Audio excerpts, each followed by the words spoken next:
के लेक्चर में हम लोगों ने स्टडी की थी सेल वॉल की। अब आज के लेक्चर में हम लोग बात करेंगे सेल मेम्ब्रेन की, है ना।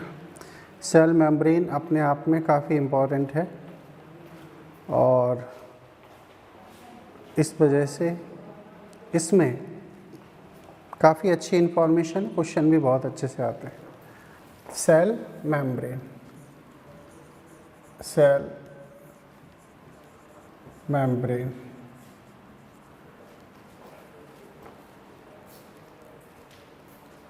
इसे हम कोशिका झिल्ली भी कहते हैं। कोशिका झिल्ली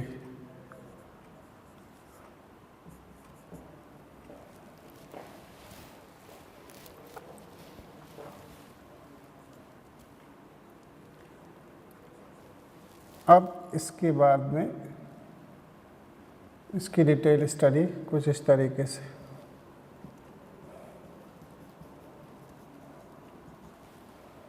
सेल मेम्ब्रेन क्या है? सेल मेम्ब्रेन एक्चुअली सभी प्रकार की कोशिकाओं में पाई जाती है, चाहे वो प्लांट हो, चाहे वो एनिमल हो, चाहे वो एक प्रोकैरियोटिक कोशिका हो। एनसीईआरटी में तो यहाँ तक लिखा हुआ है कि जो मेम्ब्रेन होती है वो प्रोकैरियोट और यूकैरियोट दोनों में ही समान होती है। उसकी मोस्टली जो केमिकल स्ट्रक्चर्स हैं और उसकी जो मोस्टली नेसेसरी फंक्शनिंग है वो लगभग सेम होती है, लेकिन फिर भी इनमें कुछ वेरिएबिलिटी मिलती हैं, कुछ अलग अलग फंक्शंस मिलते हैं। तो वो सारी चीज़ें हम लोग डिटेल में समझने की कोशिश करेंगे। ओके, तो सेल मेम्ब्रेन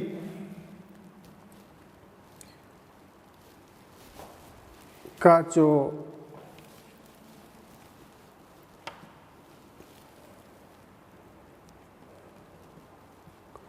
इंट्रोडक्शन है वो क्या है?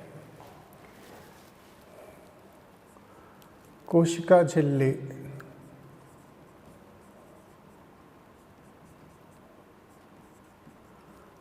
सभी प्रकार की कोशिकाओं में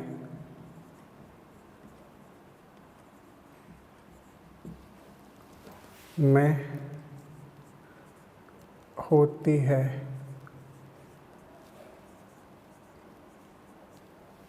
सभी प्रकार की कोशिकाओं में होती है।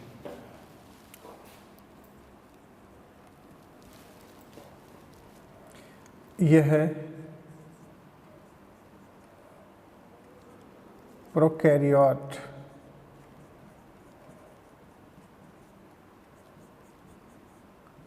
तथा यूकैरियोट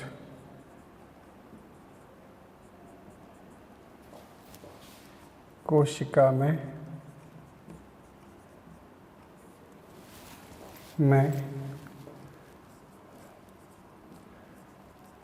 समानता दर्शाती है। अच्छा, प्रोकैरियोट यूकैरियोट में ये समानता दर्शाती है। अगली कहानी ये है, जंतु कोशिका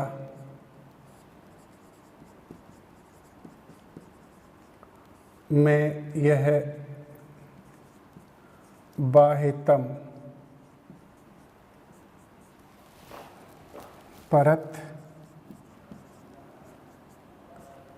जबकि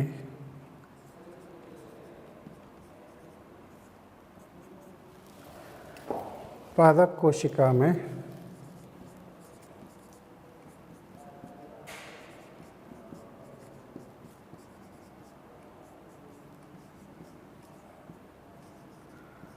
दूसरी बाह्यतम परत होती है।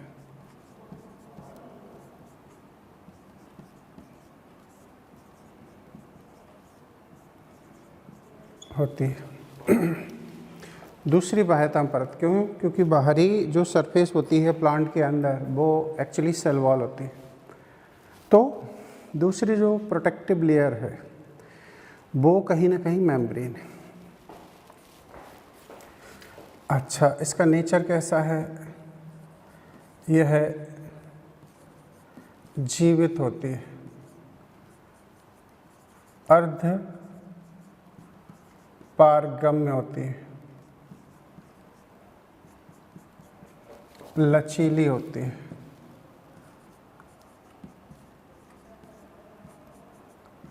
प्रकृति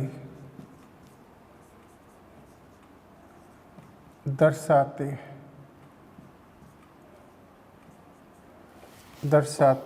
है।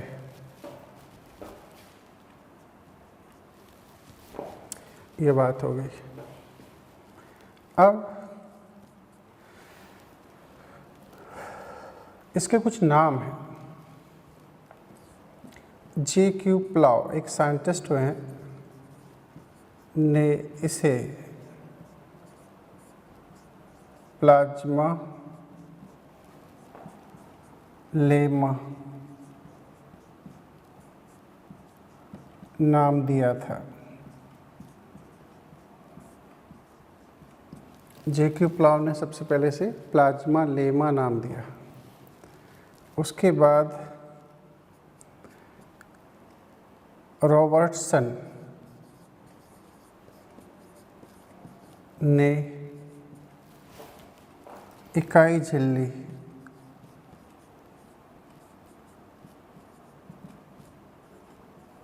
नाम दिया।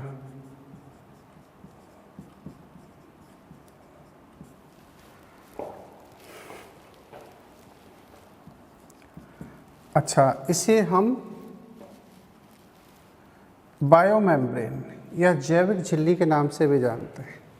क्यों जैविक झिल्ली इसलिए कहते हैं? क्योंकि इसमें डिफरेंट मेटाबॉलिक एक्टिविटीज़ कंडक्ट की जाती हैं, इसलिए ये जैविक झिल्ली या बायोमेम्ब्रेन भी कहलाती हैं। इसे बायोमेम्ब्रेन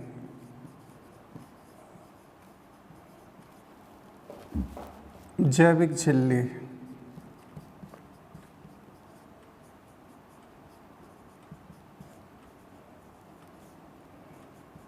भी कहा जाता है। क्यों कहा जाता है? क्योंकि इसमें आवश्यक जैविक क्रिया जैसे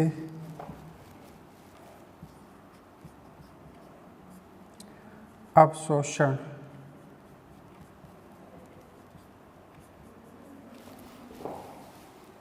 उत्सर्जन,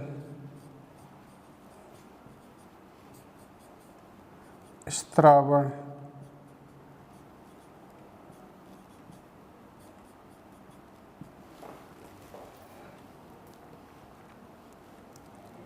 जीवाणु में श्वसन,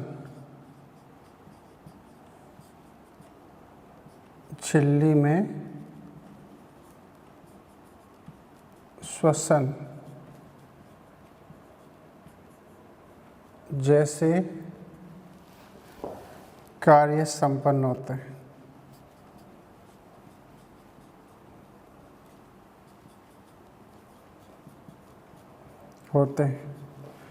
तो इन सभी प्रोसेस की वजह से हम इसे जैविक झिल्ली या बायोमेम्ब्रेन के नाम से जानते हैं। अच्छा, ये इसके बाद में हम लोग कुछ प्रारूप स्टडी करने जा रहे हैं। आखिर मेम्ब्रेन के प्रारूप क्या क्या थे? झिल्ली के प्रारूप, हेडिंग है झिल्ली के प्रारूप। कोशिका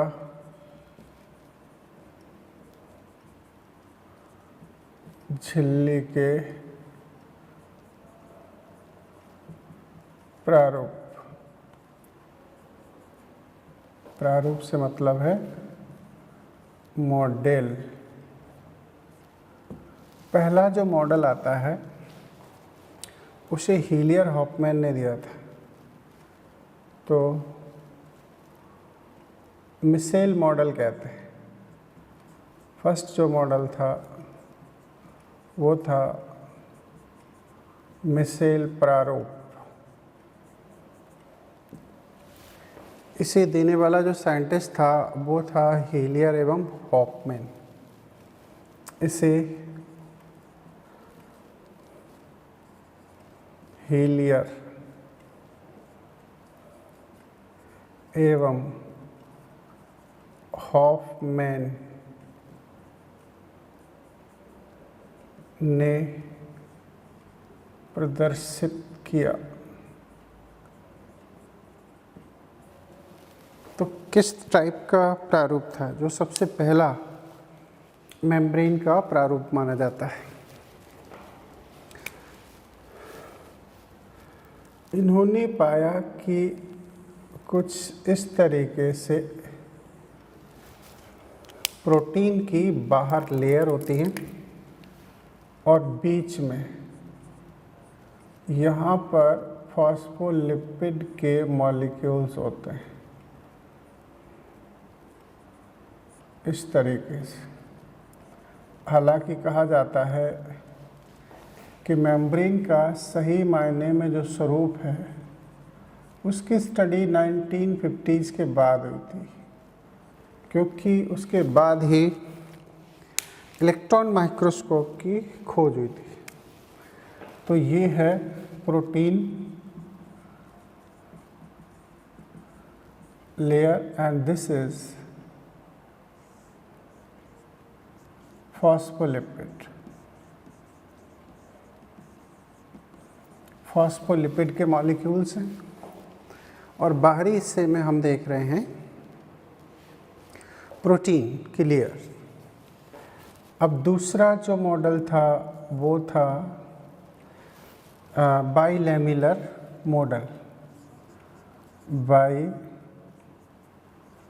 बाइलैमिलर प्रारूप।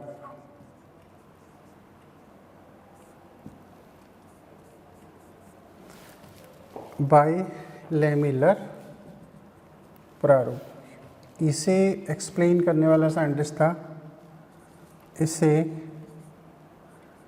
डेनियल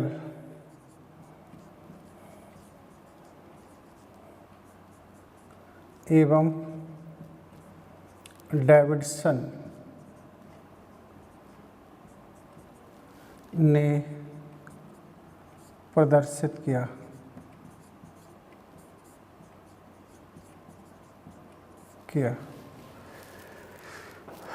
ये क्या कहता है?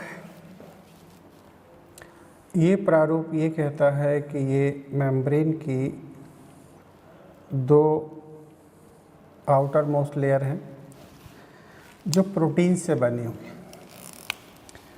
यहाँ पर जो फॉस्फोलिपिड के मॉलिक्यूल हैं वो सेमी ल्यूनर मतलब अर्धचंद्राकार प्रकृति के होते हैं और ये फॉस्फोलिपिड की जो रॉबर्टसन का मॉडल है वो इसी पर बेस्ड है, इसी का मॉडिफाइड फॉर्म माना जाता है। ये अर्धचंद्राकार प्रकृति के ये फॉस्फोलिपिड मॉलिक्यूल थे। इंटरेस्टिंग जो स्टोरी है वो ये है कि स्टार्टिंग में बिना इलेक्ट्रॉन माइक्रोस्कोप के भी जो साइंटिस्ट मेम्ब्रेन को डिस्कवर कर रहे थे उन सब में एक बात बड़ी कॉमन थी। वो ये थी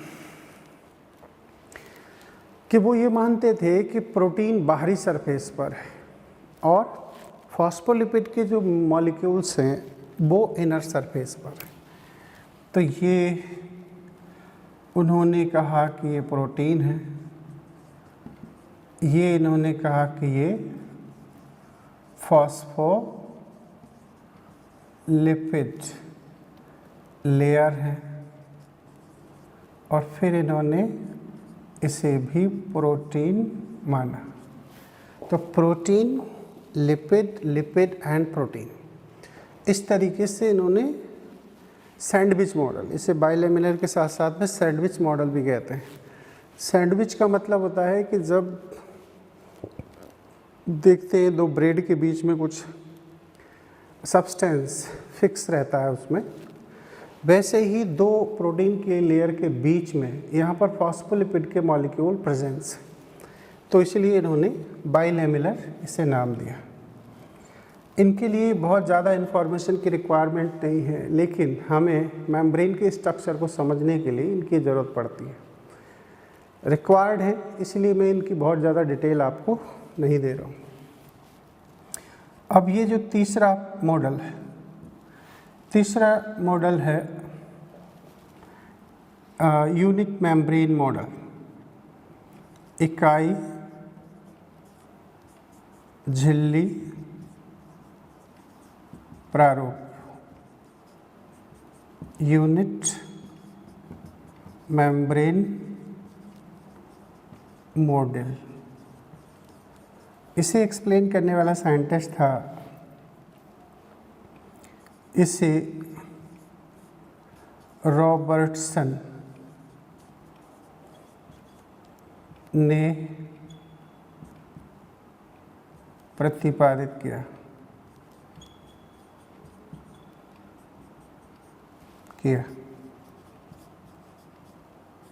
ये सारे के सारे मॉडल 1950s के पहले के माने जाते हैं। अब इनका जो मॉडल था वो क्या कहता है, समझ रहे, इनका मॉडल भी लगभग वही बात कहता है जो डेनियल डेविडसन का बाइलेमिनर मॉडल कहता है। इन्होंने यहाँ कुछ खास बातें करी जो काफ़ी इम्पोर्टेंट मानी गई और स्टडी में इनको इंक्लूड भी किया जाता है। आज भी पीएमटी में इस पर क्वेश्चन बनता है। तो ये क्या मान के चलते हैं, इनका मॉडल और डेनियल डेविडसन का मॉडल बहुत ज़्यादा वेरिएबिलिटी नहीं दर्शाता है। इनके मॉडल में थोड़ा सा मॉडिफिकेशन है, अदरवाइज़ दोनों मॉडल सेम है। तो ये मान के चल रहे थे कि ये प्रोटीन है, ये 20 एंगस्ट्रॉम चौड़ी है, ये फॉस्फोलिपिड हैं, फॉस्फोलिपिड, इनकी जो डायमीटर है, विड्थ है, वो 35 एंगस्ट्रॉम। ये फिर से एक प्रोटीन लेयर है, ये प्रोटीन लेयर भी 20 एंगस्ट्रॉम है। ओवरऑल देखा जाए तो ये जो टोटल डायमीटर बनता है वो 75 एंगस्ट्रॉम बनता है। एनएम में काउंट करें तो 7.5 एनएम। ये डिजिट एग्ज़ाम में आज भी पूछी जाती है कि इसका डायमीटर कितना होता है। अब यहाँ पर एक और इन्होंने ख़ास बात करी थी, वो ये है, इन्होंने इसके जो एक फॉस्फोलिपिड का मॉलिक्यूल है उसकी एक्सप्लेनेशन भी की थी। तो वो क्या था, ये हेड रीजन है जो 15 एंगस्ट्रॉम डायमीटर शो करता है, मतलब हेड है, और जो पोलर नेचर का है, पोलर मतलब ध्रुवीय नेचर का होता है।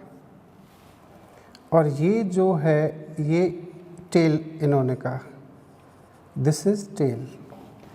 टेल नॉन पोलर होती है, इसमें कोई चार्ज नहीं होता, और ये फॉस्फोलिपिड की फैटी एसिड्स की कुछ चेन है। ये जो हेड है ये बना होता है 4 पायरोल रिंग से, पायरोल वलय, ऐसे 4 नहीं, ये नहीं बना होता। अच्छा, ये कैसा होता है? ये हाइड्रोफिलिक होता है, हाइड्रोफिलिक मतलब जल स्नेही नेचर का होता है। और जो टेल है वो होती है हाइड्रोफोबिक, हाइड्रोफोबिक नेचर की, हाइड्रोफोबिक जल विरागी, जल विरागी प्रकृति की होती है। ये जल विरागी होने की वजह से ये जो फैटी एसिड की 2 लेयर हैं, चेन्स हैं, वो इनर सरफेस पर पाए जाते हैं, इसीलिए ये एक पोलरिटी में व्यवस्थित होती है। तो यहाँ पर प्रोटीन, लिपिड और प्रोटीन की ये लेयर प्रेजेंस होती है। तो डेनियल डेविडसन का जो मॉडल था उससे अगर कुछ अच्छा रॉबर्टसन ने किया था तो उसकी वजह ये थी कि इन्होंने माना कि जो फॉस्फोलिपिड का हेड रीजन है वो एक्चुअली सर्कल होता है, राउंडेड स्फेरिकल होता है, टेल पाई जाती हैं 2, और जो डेनियल डेविडसन का था उसमें सेमी ल्यूनर अर्धचंद्राकार हेड की बात करी गई थी, और दोनों जो फैटी एसिड की टेल रीजन है वो पैरेलल थी, बिल्कुल समानांतर सो करी थी। इन्होंने इसके डायमीटर को भी एक्सप्लेन किया था, 75 एंगस्ट्रॉम एंड 7.5 nm, ये इसका।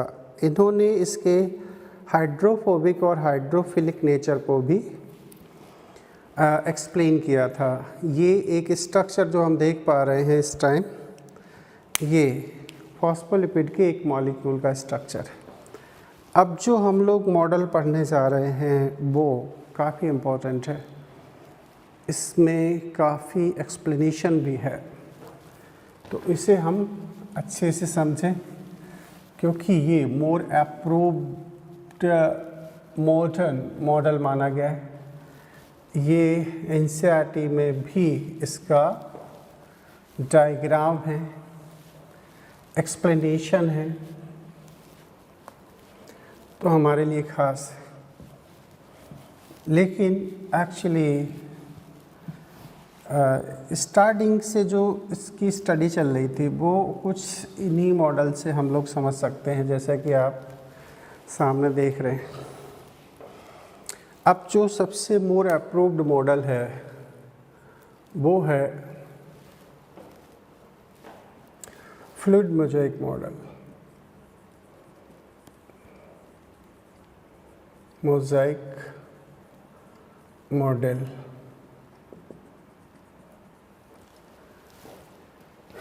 तरल किरमिरिक, तरल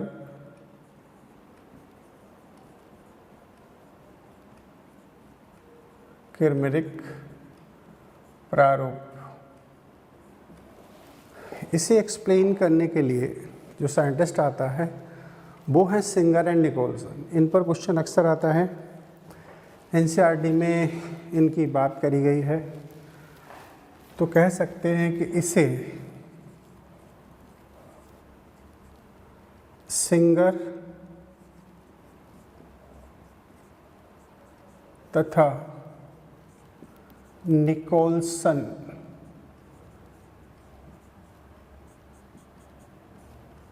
नाइनटीन 1972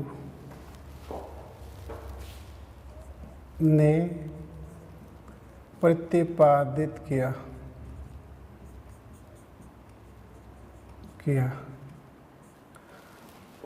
इसके लिए ख़ास बात यह है कि ये मॉडर्न भी है। क्वेश्चन ऐसे पूछा जाता है कि निम्न में से कौन सा प्रारूप सबसे आधुनिक है, मॉडर्न है। तो अगर ये क्वेश्चन आता है तो यकीन माने कि एक ऑप्शन में तो ये होगा, लेकिन बाकियों में ये भी होगी, क्योंकि मॉडल तो यही है। 4 ऑप्शन बनाने के लिए आपको इनकी भी ज़रूरत पड़ेगी, तो इस लिहाज से हमें सबकी स्टडी ज़रूरी हो जाती है। तो कहा जाता है कि यह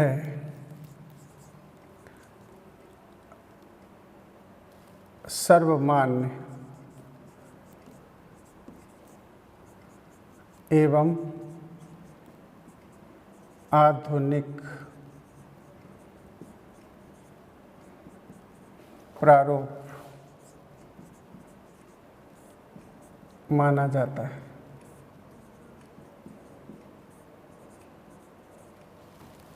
अच्छा, एनसीईआरटी ने क्लियर कट कहा है कि एनसीईआरटी का जो विस्तृत स्ट्रक्चर था, डिटेल स्ट्रक्चर था, वो तभी पॉसिबल हुआ साइंटिस्ट के लिए जब उन्होंने 1950s के बाद इलेक्ट्रॉन माइक्रोस्कोप की डिस्कवरी कर ली थी।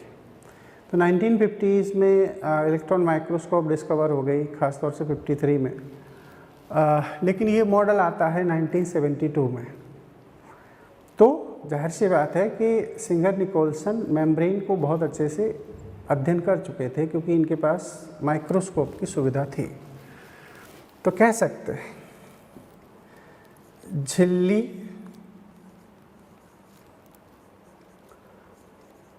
का विस्तृत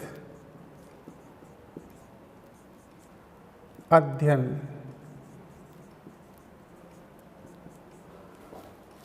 उन्नीस सौ 50 के बाद खोजी गई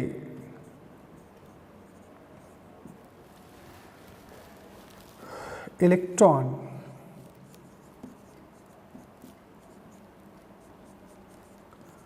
सूक्ष्मदर्शी के बाद ही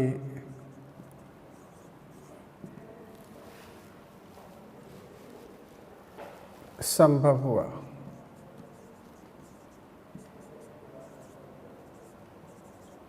और इसके बाद ही इन्होंने इसकी डिटेल स्ट्रक्चर दी। तो इससे पहले साइंटिस्ट कर क्या रहे थे? तो इससे पहले साइंटिस्ट जो है इसके केमिकल पदार्थों का विश्लेषण कर रहे थे, अन्य तरीके के प्रारूप को स्टडी कर रहे थे। अब हम सिंगर निकोलसन का वो मॉडल का स्ट्रक्चर एक्सप्लेन करते हैं। एक और बड़ी ख़ास बात है कि सिंगर निकोलसन ने मेम्ब्रेन की व्याख्या करने के लिए एक सेंटेंस दिया था। वो सेंटेंस काफ़ी ख़ास है, इम्पॉर्टेंट है। तो वो सेंटेंस क्या था?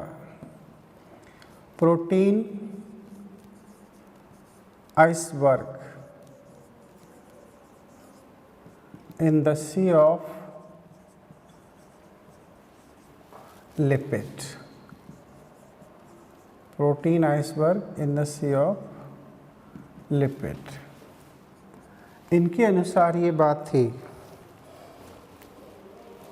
कि फॉस्फोलिपिड का एक समुद्र है, उसमें आंतरिक प्रोटीन रूपी बर्फ़ के टुकड़े यानी कि आइसबर्ग मौजूद होते हैं, और वो ज़रूरत के हिसाब से अपनी लोकेशन, अपनी पोजीशन चेंज कर सकता है। ये सेंटेंस बहुत बखूबी झिल्ली को एक्सप्लेन करता है।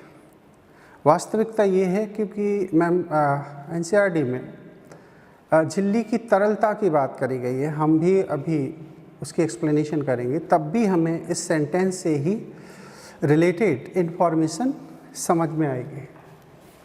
तो इन्होंने क्या देखा, ज़रा समझ लेते हैं। एक्चुअली यहाँ पर इस मॉडल में कुछ इस तरीके के इन्हें स्ट्रक्चर दिखाई दिए थे, ऐसे।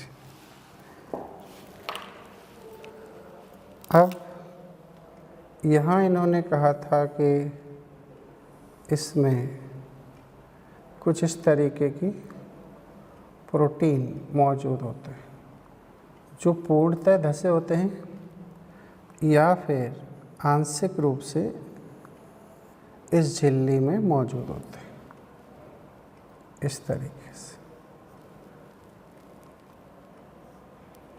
ऐसे ये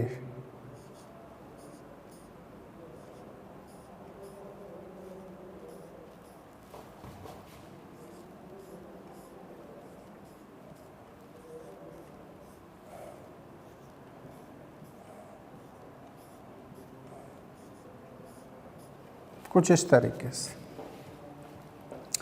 ये ब्लू कलर में जो अपन देख रहे हैं वो एक्चुअली इसमें आंतरिक प्रोटीन है, इंटरनल प्रोटीन है, इंटेग्रल प्रोटीन है। यहाँ पर भी कुछ अमाउंट में प्रोटीन पेरिफेरल पार्ट में मौजूद है, कुछ इस तरीके से, ऐसे ये कुछ नज़र आता है। इनके बीच में कुछ और भी स्ट्रक्चर देखे गए। ये कोलेस्ट्रॉल के मॉलिक्यूल कुछ इस तरीके से। ये अब यहाँ एक और ख़ास स्ट्रक्चर स्टडी किया गया, वो थे इन फॉस्फोलिपिड से जुड़े हुए कुछ मॉलिक्यूल जो ब्रांच्ड श्रृंखला के रूप में मौजूद थे। अब अगर वो प्रोटीन से जुड़े हैं तो उन्हें कुछ और नाम दिया जाएगा, और फॉस्फोलिपिड से जुड़े हैं तो उन्हें कुछ और नाम दिया जाएगा। ऐसे बहुत सारी श्रृंखलाएं आउटर सरफेस पर ख़ास तौर से ये टनल प्रोटीन बनी जाती है। पदार्थों को एक्सप्लेन करने के लिए यहाँ पर इस तरीके की प्रोटीन भी प्रेजेंस होती है। तो हम इसी स्ट्रक्चर को ज़रा ध्यान से समझें। यहाँ ये फॉस्फोलिपिड के मॉलिक्यूल्स हैं बाइलेयर में, ऐसे।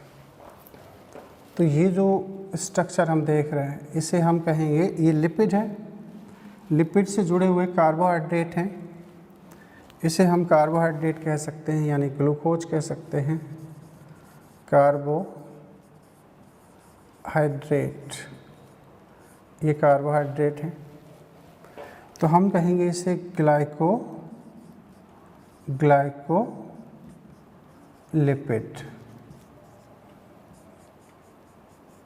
and this is called glycoprotein.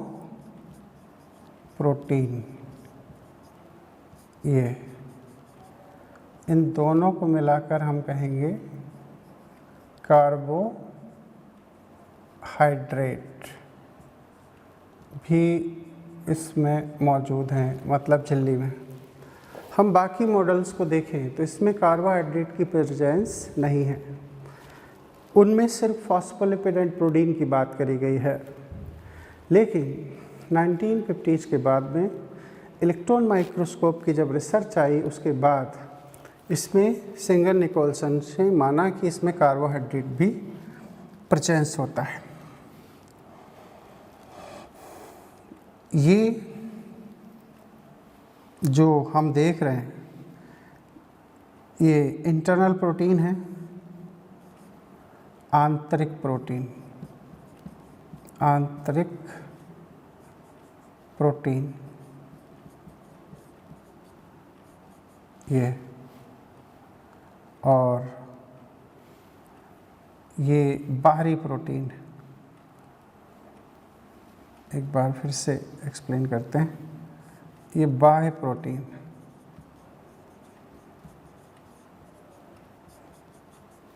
और ये आंतरिक प्रोटीन।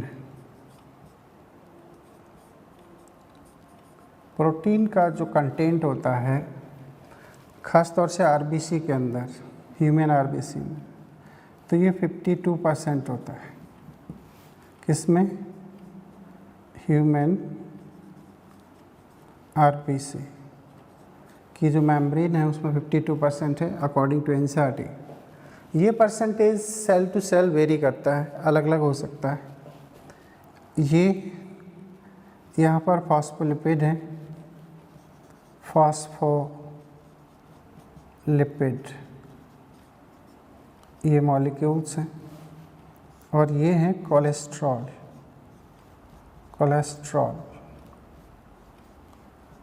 कोलेस्ट्रॉल की भी प्रेजेंस यहाँ बताई गई है। कोलेस्ट्रॉल और फॉस्फोलिपिड की फॉर्म में जो स्ट्रक्चर हमें नज़र आ रहा है वो एक्चुअली 40% वसा है। ये वसा है और ये प्रोटीन 52%, वसा 40%। कहाँ है? Human RBC. तो अगर इनकी कैलकुलेशन के हिसाब से देखी जाए तो इसमें लगभग 8% कार्बोहाइड्रेट प्रेजेंस होता है। जहाँ कार्बोहाइड्रेट और कोलेस्ट्रॉल ज़्यादा होते हैं उस झिल्ली की स्टेबिलिटी ज़्यादा होती है, स्थायित्व ज़्यादा होता है। तो कंपोनेंट्स के नाम पर अगर हम देखें तो कंपोनेंट्स हमें झिल्ली में 3 नज़र आ रहे हैं, एक कार्बोहाइड्रेट, दूसरा प्रोटीन और तीसरा वसा। और इस तरीके से ये इनका परसेंटेज एनसीईआरटी ने दिया है जो हमें हमेशा याद रखना है। ये वेरिएबिलिटी शो कर सकता है। और ये जो स्ट्रक्चर हम देख रहे हैं fluid mosaic model, structure of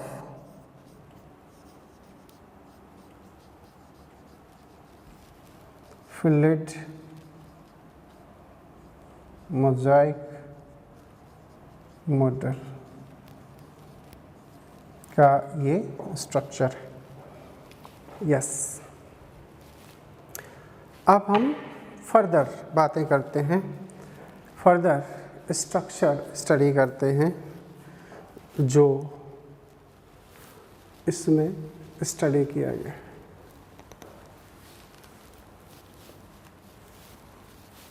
अब बात करते हैं हम लोग chemical composition,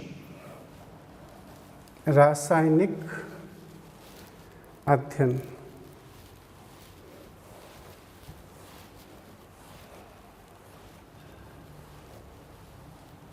chemical composition of membrane, कोशिका झिल्ली का रासायनिक अध्ययन। कोशिका झिल्ली का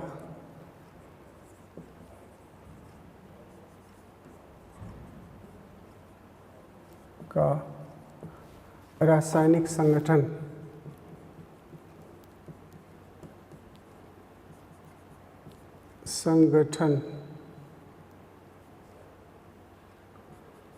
chemical composition of membrane.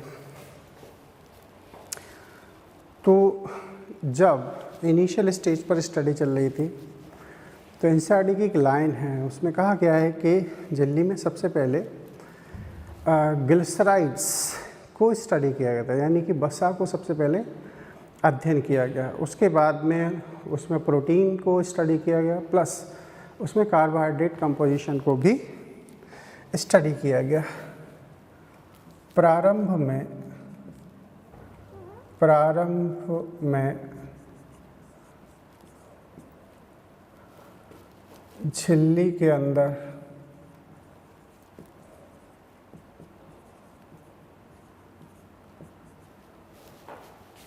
Glyceride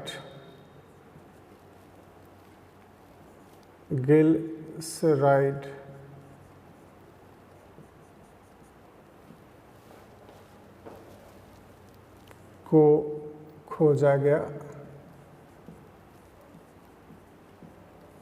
उसके बाद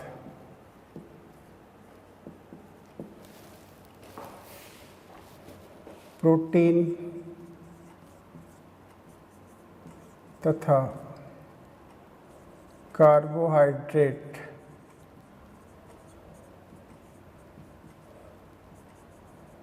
खोजे गए।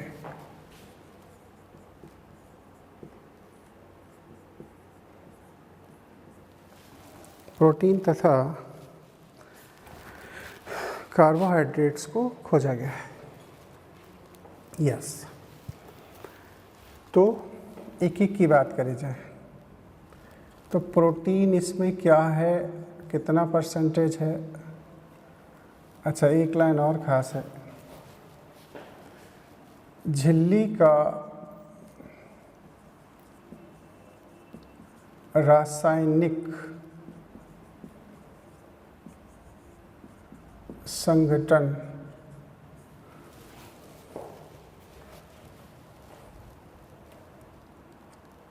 कोशिकाओं में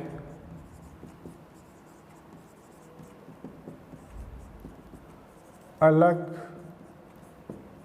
अलग हो सकता है, हो सकता है। यस,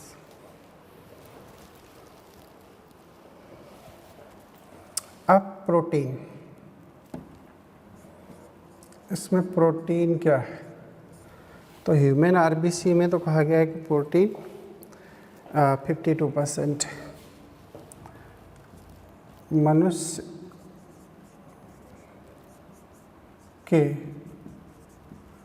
आरबीसी लाल रक्त कणिका, रेड ब्लड कार्पल्स में यह 52% है।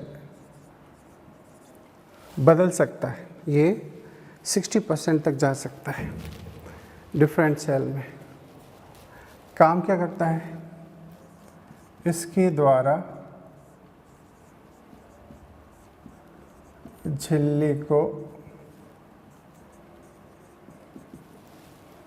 अर्धपारगम्यता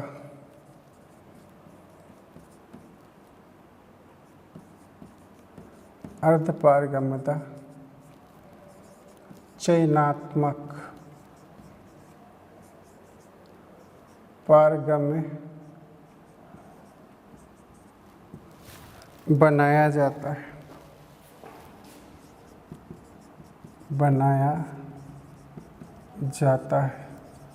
इसी की वजह से ये नेचर आता है कि मेम्ब्रेन सिलेक्टिवली परमेबल है या नहीं। यही डिसाइड करता है कि किस सब्सटेंस को झिल्ली से गुजरना चाहिए, ख़ास तौर से वो जो सुसाध्य विसरण कर रहे हैं या फिर इनका एक्टिव ट्रांसपोर्ट होता है। फिर भी आप आगे स्टडी करोगे, जब आप एनाटॉमी पढ़ोगे तो वहाँ पर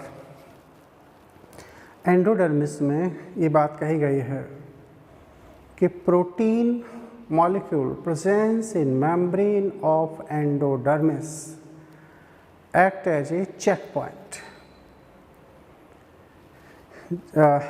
एंडोडर्मिस की झिल्ली पर जो प्रोटीन होते हैं वो एक चेक पॉइंट, जहाँ पर डिसाइड किया जाता है इस बात के लिए कि कितने मिनरल्स, किस प्रकार के मिनरल्स झिल्ली से होते हुए जाइलम की ओर गुजरेंगे, यानी कि एंडोडर्मिस भाग से पास आउट होंगे। तो कहीं ना कहीं कई जगह ऐसी एक्सप्लेनेशन हमें मिलती है जहाँ पर ये सारी बातें कही जाती हैं। तो ये है। दूसरी चीज़ है वसा, मतलब फैट्स। वसा ये क्या करते हैं, तो यह 40% आरबीसी झिल्ली में है। आरबीसी झिल्ली में होते हैं।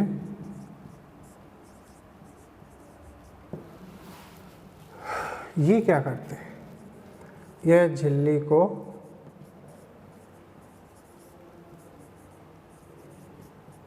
लचीलापन,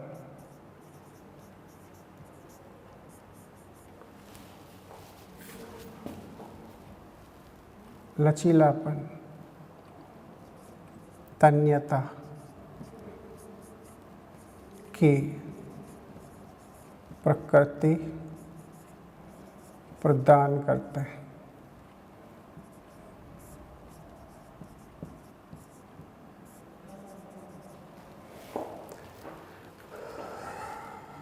कोलेस्ट्रॉल,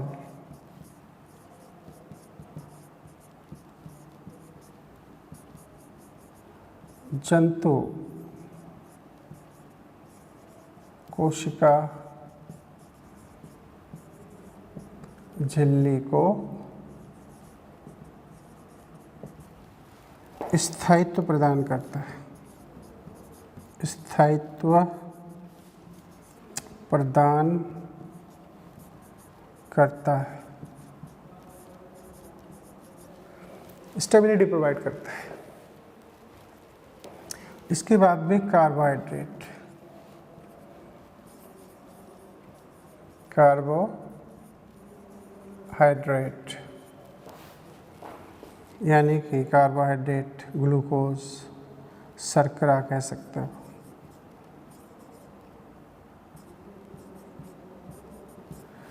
ये वेरिएबल होता है, यह झिल्ली में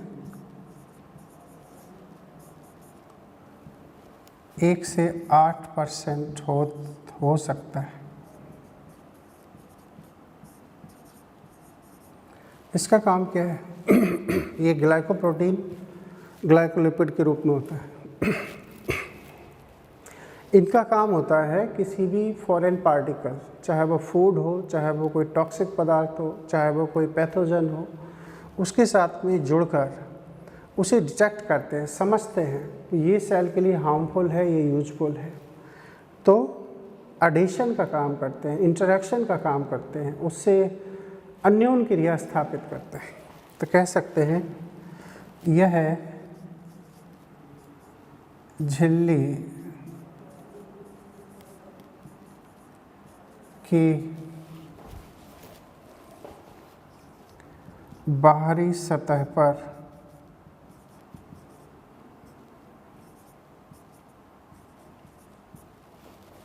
भोजन, रोगाणु, एंटीजन कह सकते हो, हानिकारक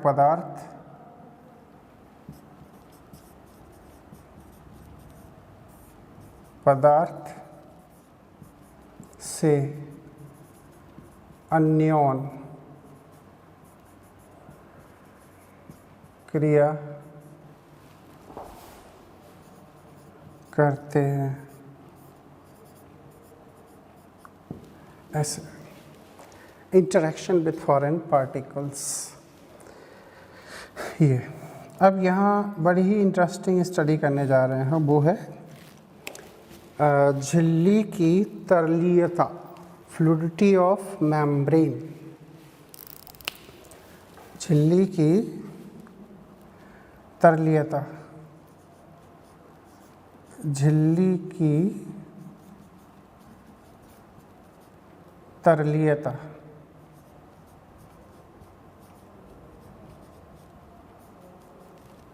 फ्लूइडिटी ऑफ मेम्ब्रेन।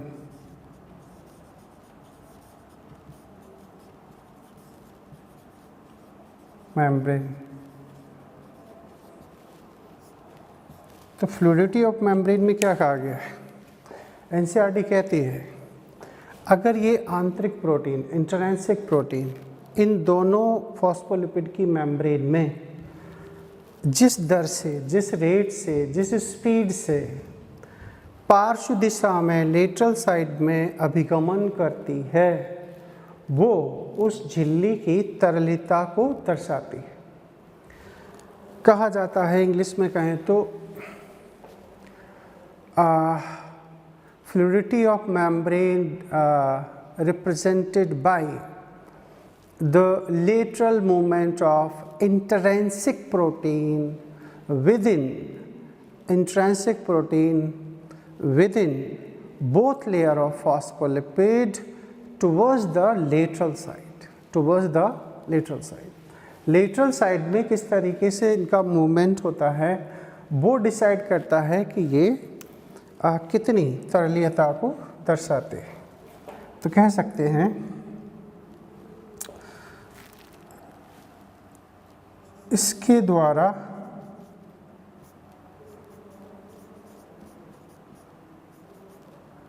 आंतरिक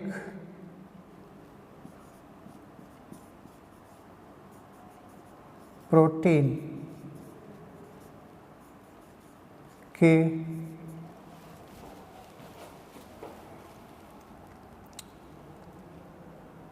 दोनों फॉस्फोलिपिड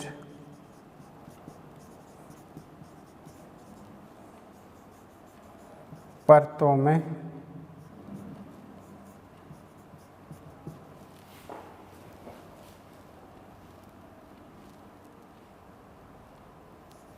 पार्श्व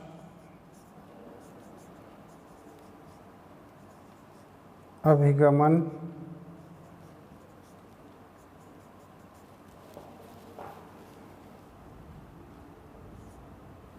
इसके द्वारा आंतरिक प्रोटीन के दोनों फॉस्फोलिपिड परतों में पार्श्व अभिगमन द्वारा तरलीयता दर्शाई जाती है। और झिल्ली की जो तरलीयता है इसे कौन प्रभावित करेगा? तो झिल्ली की तरलीयता को तापमान अफेक्ट करता है। सरल समझने के लिए हम मान सकते हैं, जैसे फॉस्फोलिपिड क्या है? एक वसा ही तो है, लिपिड ही तो है। जैसे जैसे टेम्परेचर देंगे, जो फैट होता है उसमें फ्लूइडिटी तरलीयता बढ़ती है। लो टेम्परेचर करते हैं तो इसमें गाढ़ापन आता है, विस्कोसिटी बढ़ती है, तरलीयता कम हो जाती है। जैसे घी पर हम एग्जाम्पल के तौर पर ले सकते हैं, घी में टेम्परेचर बढ़ाते हैं, तरलीयता बढ़ती है, और जब लो टेम्परेचर होता है तो तरलीयता कम हो जाती है। वैसे ही हम इसमें मानते हैं तो कह सकते हैं इस पर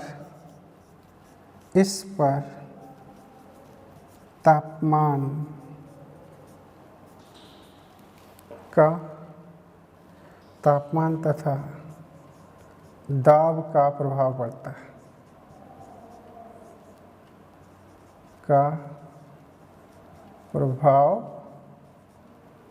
है,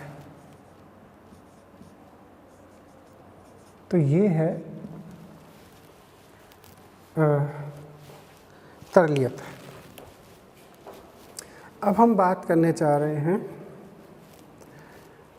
झिल्ली के क्वासी नेचर की। क्वासी मतलब अर्धठोस प्रकृति। Next heading is quasi nature of membrane. Quasi nature of membrane, झिल्ली की तरलीयता। Yes, quasi nature.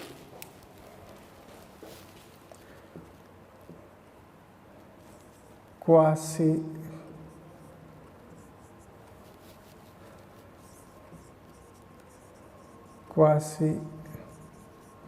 Nature of membrane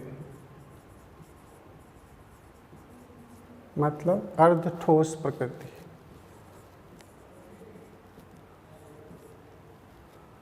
अर्धठोस प्रकृति, क्वासी नेचर। तो इसे एक्सप्लेन करने के लिए आखिर झिल्ली अर्धठोस है या नहीं है, इसमें कुछ खास पॉइंट्स की बात करी गई है। जैसे वृद्धि मतलब ग्रोथ। ये ग्रोथ क्या है? मान के चलो एक छोटी सी सेल है, ये अगर लंबाई में बढ़ जाती तो आप समझिए कि अगर ये झिल्ली कठोर होती, अर्धठोस प्रकृति की नहीं होती, तो वॉल्यूम बढ़ाने पर ये झिल्ली को टूट जाना चाहिए था। लेकिन झिल्ली टूटती नहीं है। इसका मतलब ये हुआ कि कहीं ना कहीं ये अर्ध तरल है, अर्ध ठोस प्रकृति की देखी जाती है, पाई जाती है। उसके बाद में है सेल डिवीजन, कोशिका विभाजन।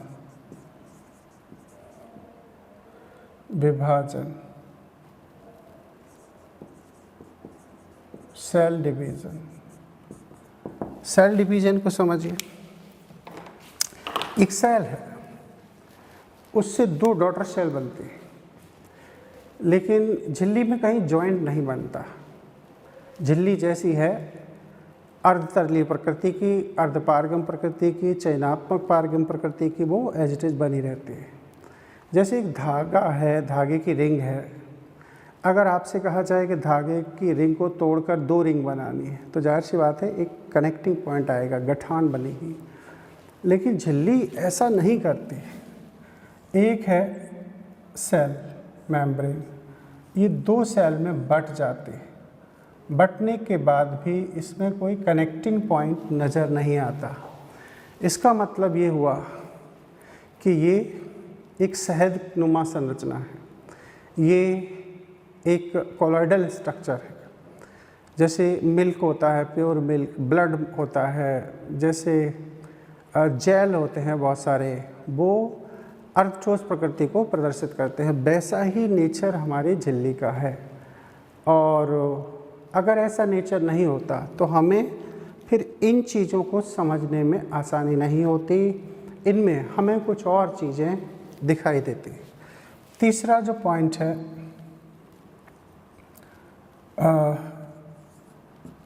वो है एंडोसाइटोसिस, अंतःकोश की अवगमन।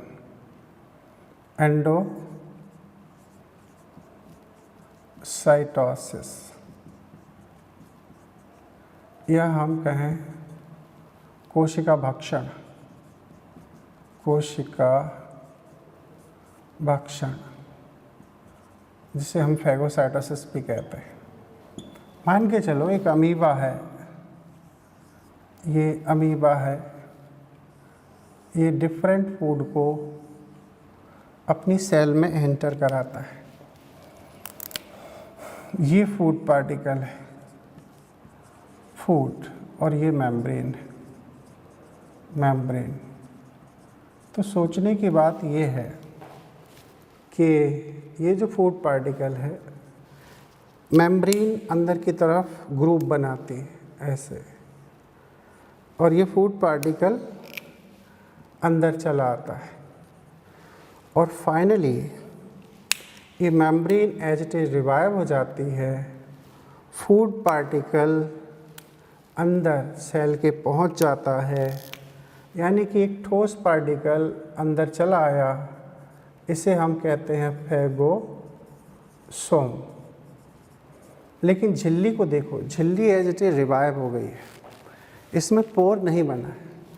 अगर ये जरा भी ठोस होती तो इसमें से अगर कोई पार्टिकल, सॉलिड पार्टिकल एंटर होता तो इसमें पोर बनना चाहिए, लेकिन पोर नहीं बनता। इसका मतलब क्या हुआ? इसका मतलब ये हुआ कि बिल्कुल शहद के जैसी है। शहद में जैसे हम पिन चुभोएं और वापस ले तो शहद में छेद नहीं बनता। इसका मतलब ये हुआ कि शहद अर्धठोस है, तरलीय प्रकृति का है। पानी में पत्थर मारने पर पानी में छेद नहीं होता। ऐसे ही हम मान के चल सकते हैं कि झिल्ली क्वासी नेचर, अर्धठोस प्रकृति को दर्शाती है। अब चौथी चीज़ एनसीईआरटी ने शब्द यूज किया है स्त्रावण। स्त्रावण मतलब सिक्रीशन। सिक्रीशन, सिक्रीशन से मतलब ये है कि एक सेल है, एक सेल से पदार्थ बाहर चले जाते हैं। जैसे इंसुलिन हार्मोन है, चलो इंसुलिन हार्मोन, एक सब्सटेंस बाहर भी चला जाता है, लेकिन इसमें पोरोसिटी जनरेट नहीं होती। जैसे आइस क्यूब में से वाटर ड्रॉप गिरती रहती हैं और उसमें हमें पोर नज़र नहीं आता, ऐसे ही झिल्ली अपनी प्रकृति को दर्शाती है। इसके बाद में हम कह सकते हैं सेल जंक्शन, कोशिका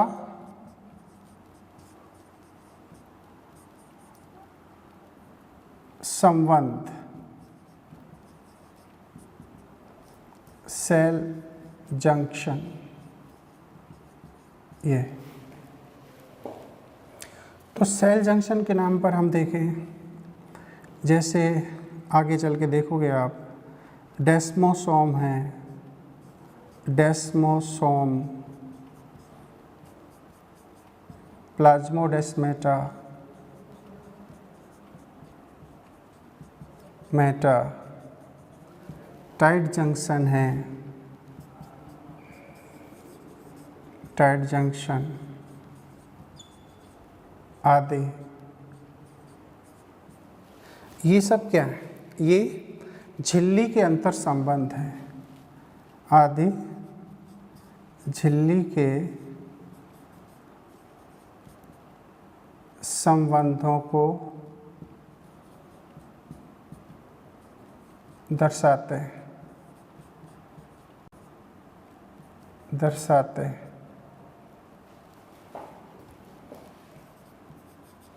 तो कह सकते हैं कि इन पांचों शब्दों के जरिए ये कहा जा सकता है कि झिल्ली अर्ध ठोस है, झिल्ली क्वासी नेचर को दर्शाते हैं। में हम लोग नेक्स्ट इसकी स्टडी करेंगे। Okay, thank you.